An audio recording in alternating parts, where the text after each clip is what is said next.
श्री गणेशाय नमः। जय माता रानी की।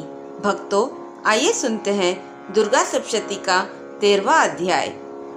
ऋषि बोले, हे राजन, इस प्रकार मैंने देवी जी का उत्तम महात्म्य तुम्हें कह सुनाया। जिसने इस जगत को धारण कर रखा है वह इस प्रकार के प्रभाव वाली है। वह देवी विद्या उत्पन्न करती है।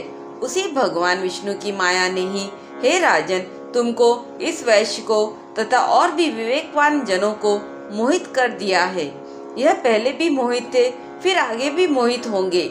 इसलिए हे महाराज, तुम उसी परमेश्वरी की शरण में जाओ, क्योंकि वही देवी इस प्रकार आधारित होकर मनुष्य को भोग, स्वर्ग एवं मोक्षादि प्रदान किया करती है।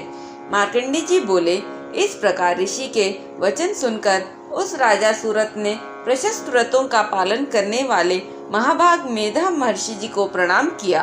वह राजा, जो ममतादायक राज्य के छिन जाने पर बहुत ही खिन्न हो चुका था, तुरंत ही तप करने चला गया। हे महामुनि, यह वैश्य भी तप करने चला गया। अंबिका के दर्शन के लिए नदी के किनारे बैठकर तपस्या करने लगे। वह वैश्य देवी जी का परम उत्तम सूक्त का जाप करने लगा।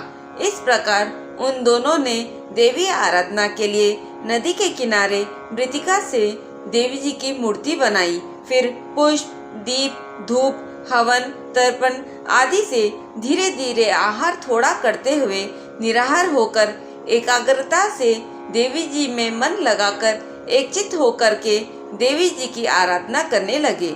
उन दोनों ने बलि प्रदान के समय अपने अंगों के रुधिर का प्रोक्षण किया। इसी प्रकार संयम पूर्वक 3 वर्ष पर्यंत आराधना करते रहे। तब तो जगत को धारण करने वाली देवी ने प्रत्यक्ष होकर दर्शन दिया। और तब राजा से चंडिका देवी जी बोली, हे राजन, हे कुलनंदन, तुम दोनों जिस अभिष्ट की प्राप्ति के लिए मेरी प्रार्थना करते रहे हो वह मुझसे मांगो। मैं प्रसन्न हूँ, तुम्हें सब कुछ दूंगी। मार्कंडेय जी बोले, तब राजा ने दूसरे जन्म के लिए अक्षय रहने वाला राज्य मांगा और इस जन्म में शत्रु सेना को बलपूर्वक नाश करके फिर अपने राज्य की प्राप्ति का वर मांगा। वैश्य का तो चित्त संसार से खिन्न हो चुका था, इसलिए उसने ज्ञान का वर मांगा, जिसके द्वारा संसार की अहंता ममतात्मक आसक्ति नष्ट हो जाए। देवी बोली, हे राजन, थोड़े दिन तक तुम अपना राज्य पालोगे, कठिनता के बिना ही अपने शत्रुओं का नाश करोगे। वहीं पर तुम्हारा राज्य स्थिर हो जाएगा। फिर देहांत होने पर सूर्य देव के अंश द्वारा जन्म पाकर इस पृथ्वी पर तुम सावनिक नाम के मनु होगे। हे श्रेष्ठ वैश्य, तुमने जो वर मांगा है मैं उसी वर को देती हूँ। मोक्ष प्राप्ति के लिए तुम्हें उस ज्ञान की प्राप्ति होगी।